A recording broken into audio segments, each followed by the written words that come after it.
Dina mangsa baheula di tatar Pasundan anu kacida endahna, alam nahe joroyo-royo, lemahna subur, caina herang ngalir, sarta balareana hirup gotong royong. Tapi di satengahing kahirupan sakitu ademna, kadang-kadang muncung hul hiji carita anu nyambungkeun kahadean jeung kalaliman.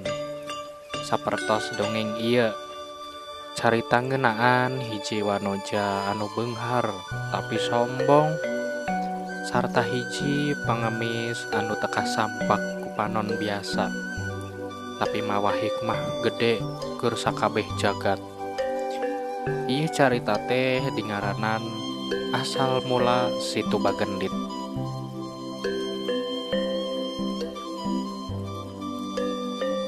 Baheula pisan di hiji lembur subur di wewengkong Garut, cicing